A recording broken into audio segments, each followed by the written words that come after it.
My colleague Terry Rickard and I work under support of the United States Air Force Academy Center for Cyberspace Research. Their objective in supporting this research is to understand situational awareness of what's going on dynamically inside our critical systems, particularly Air Force and military systems. The objective here is to embody the knowledge of experts about the raw data. So our problem with current cyber record logging is we have lots of logs and lots of records, and we have lots of data. I can tell you when I logged on this morning within a millisecond, plus or minus of 7 o'clock. But that plus or minus a millisecond isn't very important with respect to understanding whether I was in California or whether I was in Washington, D.C. And for certain purposes, we don't care about that raw data, the raw detail, and for other purposes, we do. Our goal here was to embody that knowledge of what's important about the raw data into vocabularies, and then leverage some existing mathematics with respect to computing with words, where we can understand that symbology of those vocabularies and be able to leverage that expert knowledge and allow anyone to be able to query large quantities of data with a very high level of expertise. Just in way of background, I'm going to sort of go quickly through these first 5 or 6 charts because it's basically the foundational background. Much of this is based on Ron Yeager's paradigm for intelligent social network mathematics, which he developed over the last few years. And what we did innovative here was, besides some interesting twists on how to integrate the queries and work with the interval type 2 fuzzy functions, we've also applied this to not homogeneous nodes like in a social network of individuals, but we apply this to a very heterogeneous definition of node, including devices of all types, humans, subnets, and teams of people that might have a mission. So that's fairly unique. The rest of this, I'll refer you to the paper by Yeager, which is a reference in our paper. A few extensions.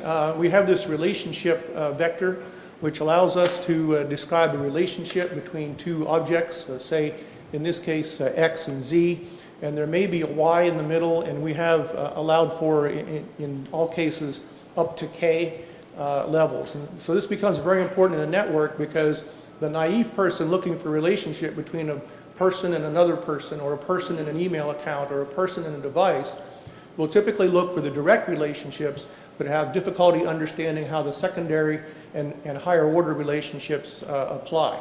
So, and that's where in the field, particularly in our mission critical systems, we lose capability. We have a very highly dynamic set of capabilities depending upon the person who's reviewing those logs and the person who's reviewing the system information they're looking at. And we don't want that in a mission critical system. We'd like to have a very consistent and capable review of that data. So we define this relationship in order to allow us to mathematically take on those higher order relationships where there might be a device in the middle, and you might be using a separate device as a remote device to log in. So there are many 3rd and 4th order relationships inside our network where those records relate to each other. The Mendel and Wu work describing computing with words, our basic extension to that, besides the heterogeneous node definition, was the definition of the linguistic weighted power mean as a way to combine these integral type 2 functions. The uniqueness here is the x sub I and w sub i's in our equation are integral type 2 functions as opposed to quantities. We can then use the power p to describe the conjunction and disjunction, degree of conjunction and disjunction amongst those weighted power mean results. As part of our analysis, one of the difficulties with expert systems and typical AI systems is the inability to consider sufficient conditions and mandatory conditions. So when you get enough data, because we're looking at on the order of 30,000 records per second in a typical military enclave deployed, as far as the amount of data we're having to go through, if you give a system enough data over enough time, such things as sufficient conditions. So if you have $1 million, you can probably have a Tesla. And having a Tesla is not that important if you have the $1 million because you can get one. It's that old, I have one of these, I don't need one of those kind of things. And so there are sufficient conditions that we want to consider, because if we don't consider those, we can ignore very important connections and relationships in our network data. And there are mandatory conditions. So if I have $1 million, I've got to be within distance of a Tesla dealer. I have to be able to order a Tesla, and I have to have a driver's license, for instance, to make use of it. Those are absolutely mandatory. If I don't have a driver's license, I probably can't utilize that vehicle. So even though we might have thousands of pieces of data per minute that describe something else going on, we need our system to be able to look at things like mandatory conditions and sufficient conditions and consider those at the will of the operator in those queries. And we did this with the conjunctive and disjunctive partial absorption operators. And again, the uniqueness is that we've included the integral type 2 functions for the W sub I functions here. We've also used two scalar quantities in the interest of computational efficiency, one by the Jacquard similarity and the other by Blasco and Sergiatis, which includes the subset hood. And these are just ways for us to use scalar numbers for those two parameters as opposed to using the more complex definition. And both of these derivatives work, they're derived pieces of information behave quite well across the span of our scaled data. So we looked at the efficiency because of the volume problem in our syslog collection and in our data collection mechanism. And so we've made trade-offs not only to embody the expertise in the vocabularies and in the integrated interval type 2 functions, but we've also looked at utilizing that division of labor by pre-storing the knowledge about the vocabulary and pre-storing the knowledge about the information contained within the raw data, and then being able to do simple table lookups and keep the computational load down. And we are indeed processing with live data about 35,000 records per second with a laptop. And that allows us to operate on syslogs of networks on the order of 3,000 to 5,000 devices, which is what the military will typically deploy in a significant operation. We have sample vocabularies here. Let me flip back one. So in the case of this example I'm going to go over, we picked 7-word vocabularies. When we started running real data against this system, we found out that we have to have automated ways of analyzing the vocabularies. So we have automated ways now that we're researching that will look at how much overlap is contained within a vocabulary and basically answer the question, when do I need to have more words to describe a piece of data, and when can I use fewer words to describe a piece of data? We use 7 words in this example and the example in the paper, and they seem to work just fine and qualify for all the criteria. Those words run across 3 different attributes. The first 2 are what we call node attributes. They're actually information about a node. In this case, they're people for all those nodes. And you can see we describe an experience level, a skill level of computer science. And then we have a vector called relationship strength, and they're what we call the link attributes, which are actually between 2 nodes. And we have 7 words to describe those. For the sake of simplicity, we describe 7 functions mu, and the mu tilde functions are all the same for all 7. You can change those all you want. And indeed, this is a picture of the 7 mu functions. They do not need to be trapezoids, but for testing, it's much simpler to have trapezoids because we can think about them and look at data points a lot easier. We have done some tests with wireless receptivity and things like that, where we had real data that had more abstract functions, exponential and probability distribution functions instead of the trapezoids. And it works just fine because when you're all done, we're going to represent these integral type 2 functions as type 1 alpha cuts and upper and lower membership functions. And so basically you're going to slice this into n parts, and we typically pick 1,000 parts to slice these functions into, and then we save the endpoints of the alpha cuts. So it's all a linear calculation once we're out of the definition phase and a simple table lookup. I might point out that these functions overlap quite a bit, and the precision, the imprecision in each vocabulary word is somewhat represented by the width of the distance between the upper membership function and the lower membership function. My colleague, Dr. Rickard, will yell at me if I said that too concisely, but in my simple view, the width of the distance between the upper membership function and lower membership function relates to the imprecision in the definition of that vocabulary word.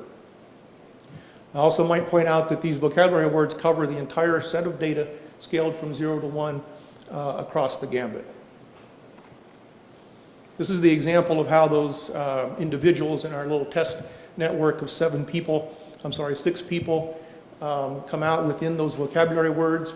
All we're saving is one of 7 different parameters as opposed to the individual relationship strength. So relationship strength may be built up over a period of time.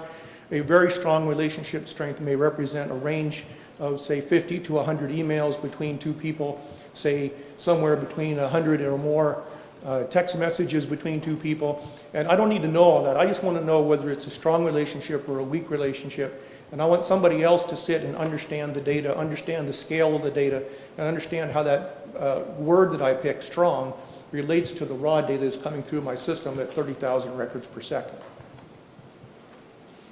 Example number 1 is, let's suppose that we pick an insider, and we are suspicious of insider, which in our case is our person number 1. And we're interested in finding out who this insider's most likely collaborator might be within our network, because we believe this insider is going to need 2 things. This insider is going to need a high degree of skill in computer science to pull off some kind of adversarial activity. And this person is going to need a relationship with that individual so they can convince that person to pull off this nasty activity, whatever it might be. And so we describe those as a strength, STIJ, which is the relationship between the strength of relationship between node I and node J.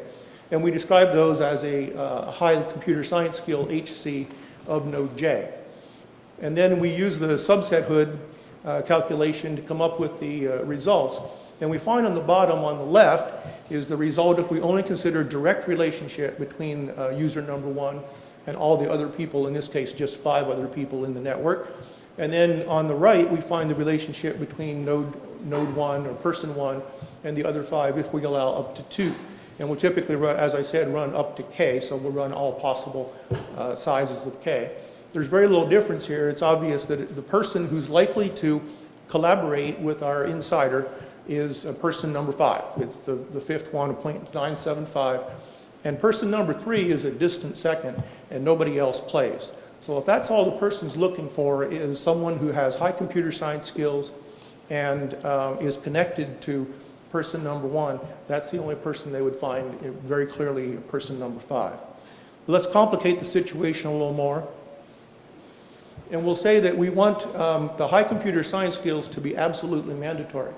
And we believe that this perpetrator is going to pick the individual that he or she collaborates with based on this mandatory requirement to have high computer science skills. So this is a perpetration which clearly computer science skills, the ability to work with the computer and software is paramount to success, and so we set that to be mandatory.